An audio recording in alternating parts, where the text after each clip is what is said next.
Bonjour à tous, comme je vous l'avais annoncé dans ma dernière newsletter, je suis en train de travailler sur un projet de caudron découpé C450, le caudron C450, un avion mythique découpé fil chaud en EPP. Donc j'ai bien avancé. Là, les fichiers du fuselage sont prêts, les fichiers des ailes, du stabilisateur, de la dérive sont prêts.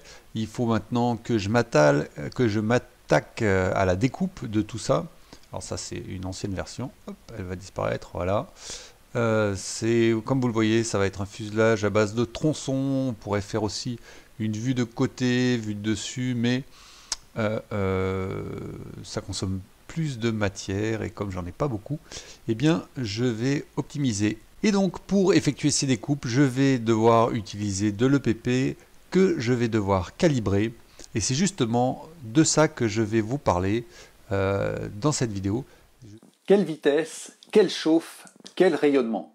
Une fois que vous avez monté votre machine CNC fil chaud, que ce soit une machine MC4X, une Minicut 2D, une machine perso, vous vous posez forcément ces questions qui sont des questions relatives au calibrage de la matière. En effet, pour avoir une découpe précise, pour obtenir des dimensions finales qui correspondent à ce que vous souhaitez obtenir, il faut avoir calibré la matière. Donc je vais vous expliquer comment on fait dans mes logiciels, parce que j'ai développé des façons de faire qui me sont propres. Je me suis par exemple affranchi de ce qu'on appelait la vitesse, la chauffe idéale, la droite de chauffe idéale. Moi, c'est quelque chose que je trouvais compliqué et donc j'ai réussi à la supprimer de mes logiciels et je vais vous expliquer comment ça fonctionne. Alors, commençons déjà par l'aspect vitesse. En fait, avec l'expérience, on se rend compte que globalement, les plages de vitesse en découpe CNC par fil chaud, par rayonnement, celles dont je vous parle depuis maintenant plusieurs années, elles sont finalement assez restreintes, c'est-à-dire qu'on va aller de 6 mm par seconde, ça va être une vitesse rapide, c'est-à-dire qu'on va être dans des polystyrènes expansés légers, ou alors peut-être dans certains extrudés peu denses, et c'est si on n'a pas forcément besoin d'une précision particulière. Mais ça passe, on fait des jolies choses à 6 mm par seconde, mais vraiment, il faut bien connaître sa matière, bien connaître sa machine. La vitesse vraiment passe-partout, c'est 4 mm par seconde. À 4 mm par seconde, vous découpez quasiment tout. Le résultat, les trois quarts du temps, il est bon. Vraiment, c'est une vitesse de référence. Quand vous voulez faire de la découpe précise ou que vous avez une découpe conique, comme sur la MC4X, avec fil chaud NX, c'est possible, et que vous avez une conicité assez forte, là, vous aurez intérêt à descendre en vitesse et, par exemple, à aller à 2 mm par seconde. J'ai par exemple fait une découpe de fuselage de Mirage, je crois, dans une de mes vidéos. J'ai dû la faire, je pense, à 2 mm par seconde parce que voilà, on a des couples de fuselage avec des angles assez importants. Le fil prend pas mal d'angles et donc on va descendre à 2 mm par seconde. Quand vraiment vous faites un truc super conique, c'est conseillé de descendre encore. C'est-à-dire que vous pouvez aller carrément jusqu'à 1 mm par seconde. Alors 1 mm par seconde, on voit à peine le fil se déplacer, c'est vraiment lent. Mais dans certains cas très coniques, c'est vraiment nécessaire. Et c'est ce qui permet que la découpe passe, parce que sinon elle ne passerait pas du côté où ça reste presque immobile. Pourquoi c'est important? C'est parce qu'en fait, plus on va lentement, moins on a besoin de chauffer pour obtenir un bon résultat. Vous voyez l'idée? C'est-à-dire que c'est pas linéaire. C'est pas linéaire, c'est-à-dire que quand vous allez très lentement, vous avez l'impression que le fil est quasiment froid et pourtant ça coupe. Donc quand le fil est suffisamment fin, comme le fil de mes machines, il fait 0,2, vous pouvez aller très lentement, avoir le fil très très bas, vous êtes à 20% de la chauffe possible et ça coupe quand même. Donc c'est pour ça que les vitesses basses sont intéressantes quand on fait des coupes coniques parce qu'on a un côté qui est presque immobile. Donc quand on reste immobile dans le polystyrène et que le fil chauffe, ça fait des trous. Donc si on ne chauffe pas beaucoup, ça ne fait pas beaucoup de trous et on peut compenser. D'accord? Donc retenez ces 4 vitesses. Une fois que vous avez ces 4 vitesses, vous avez tout. Après, vous pouvez évidemment prendre des intermédiaires. hein, 1,5, 2,3, 5, mais ça, c'est vos références. Une fois que vous avez vos références, après, vous êtes armé pour la suite. Et là, vous n'avez plus besoin de vous poser de questions sur la vitesse idéale, la chauffe idéale. Vous partez de votre vitesse, en fait. C'est le principe dans mes logiciels. Alors, moi, dans un cas de figure bien particulier, c'est celui de la mini-cut 2D, et donc, ou de fil chaud 2D. L'usage normal de fil chaud 2D, c'est on bloque la vitesse à 4 mm par seconde. C'est volontaire. Alors, vous pouvez la changer, mais il faut passer en mode expert. Donc, fil chaud 2D, si vous voulez changer la vitesse, il faut passer en mode expert. Si vous êtes en mode normal, elle est bloquée à 4 mm par seconde et ça marche très très bien.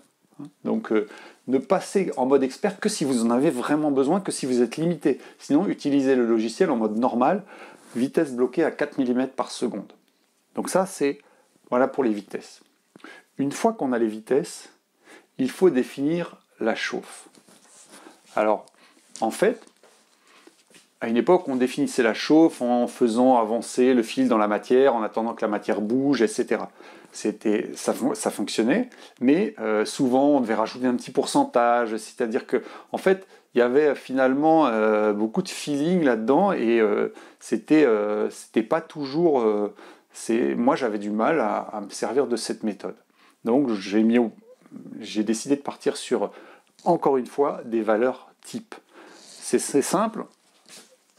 Au niveau du rayonnement, ce qu'on souhaite, en fait, au niveau de la chauffe, ce qu'on souhaite obtenir, c'est un certain rayonnement. C'est-à-dire qu'on va régler notre chauffe pour obtenir ce rayonnement. C'est quoi les valeurs de rayonnement? Je vous les donne. Alors, moi, je vous les donne en valeur de saignée, c'est-à-dire la saignée. Si là, j'ai de la matière et que le fil, il est ici en train de couper, la saignée, pour moi, c'est cette dimension-là. Comme son nom l'indique, c'est la saignée effectuée par le fil dans la matière. Les valeurs de saignée, la valeur de base, c'est 1 mm. Alors c'est un 1, ça aussi c'est un 1.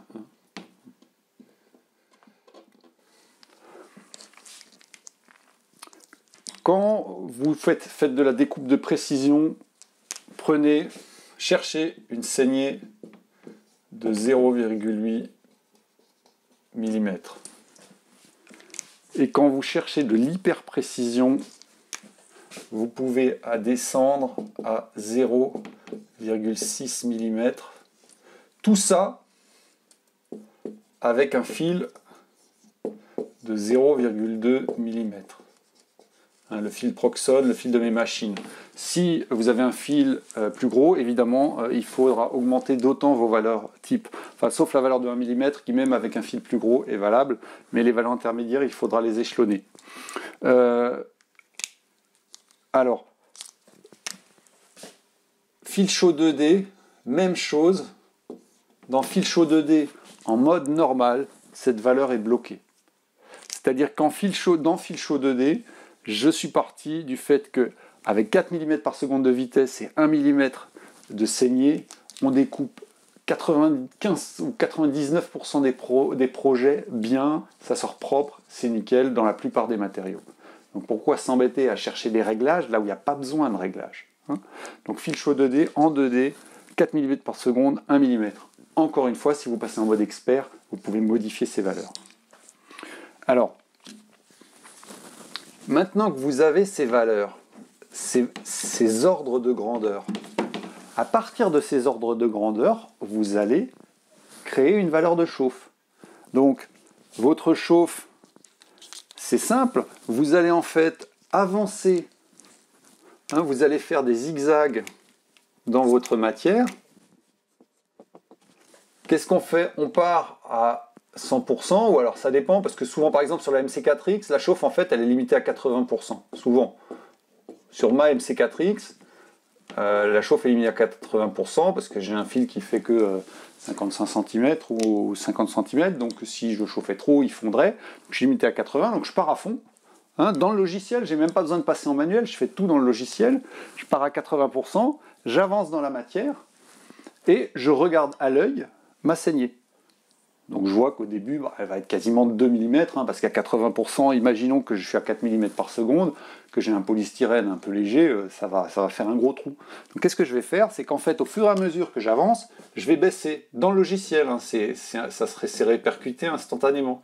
Au début, je vais baisser par 10 ou par 20, et puis petit à petit, je vais baisser par 1, 2, par 2 ou par 1, et je vais finir, par exemple, ici, à 40%, je sais pas, ou à 39%, parce que si je suis dans de l'expansé léger. Et ensuite, je vais faire tout un aller-retour à 39%, avec la hauteur ici qui est connue, c'est-à-dire que je vais savoir à combien je suis là. Si par exemple j'ai demandé 10 mm, je fais 39% dans un sens, 39% dans l'autre sens. Pourquoi? Parce qu'à l'œil, je vois que ça fait à peu près 1 mm, ou même en mettant une règle, en même temps que le fil avance, je mets une règle sur le bord du bloc. Ça n'a pas d'importance d'être très précis. J'ai besoin que ça fasse à peu près 1 mm. Et une fois que j'ai découpé ma tranche, mon bloc, je le traverse à chaque fois. Ici, j'ai un bloc qui est posé sur ma table, comme ça. Je le traverse, tac, tac, tac, je fais des tranches. Donc j'ai fait un aller à 39, un retour à 39, j'obtiens une tranche. Et ma tranche, je vais la mesurer. Je vais prendre un petit pied à coulisse, je vais prendre un réglet, je vais me débrouiller, je vais la mesurer. Et donc ici, je vais obtenir une distance. Imaginons, j'obtiens 9,1. 9,1, alors que j'ai demandé un déplacement de 10. Ça veut dire qu'en fait, si on fait la différence entre les trajectoires, ça veut dire tout simplement que ma saignée, là, quand je suis à 39%, ma saignée, elle fait 10 moins 9,1, elle fait 0,9. Alors, moi, je voulais une saignée de 1 mm, j'ai une saignée de 0,9, deux solutions. Soit ça me convient parce que je ne suis pas à un dixième près, et les trois quarts du temps, c'est exactement ça, on n'est pas à un dixième près.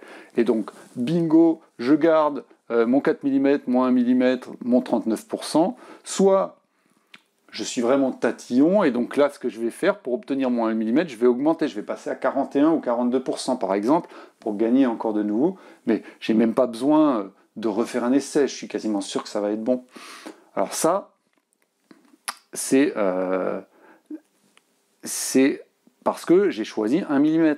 Après, évidemment, si moi je veux être plus précis et que j'ai choisi 0,8, je vais régler, je vais encore baisser, je suis à 0,9, je voulais 0,8, je me dis, ah mince, je suis encore un peu trop haut, et donc je vais baisser à 35 par exemple, et je vais refaire un aller-retour, et je vais regarder, ok, pour être à 0,8, il faut que ma tranche, elle fasse 9,2, puisque 10 moins 9,2, ça fait 0,8. Donc, et ainsi de suite. Donc évidemment, toutes ces procédures, elles sont expliquées dans les notices des logiciels, dans ma formation en ligne. Donc, mais ça me paraissait important de voir ça me paraissait important déjà de vous donner vraiment ces ordres de grandeur et de comprendre que la chauffe, c'est le dernier paramètre en fait. On détermine d'abord ce qu'on veut obtenir. On détermine d'abord dans quel cas de figure on est, grossier, normal, précis, très précis, on va dire. Ensuite, on détermine la saignée.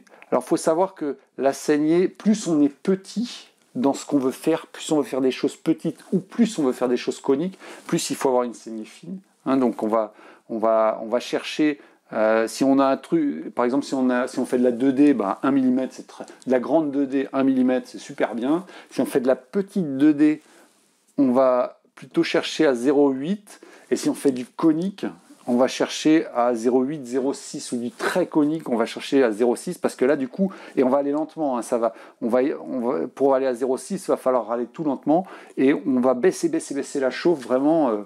Et là, par contre, ça devient un peu tricky, ça devient un peu de la maîtrise, hein, mais en même temps, c'est aussi quelque chose qu'on n'est pas obligé d'essayer le premier coup, quoi, d'accord? Donc, une fois qu'on maîtrise la machine, on peut aller vers des découpes un peu plus sophistiquées.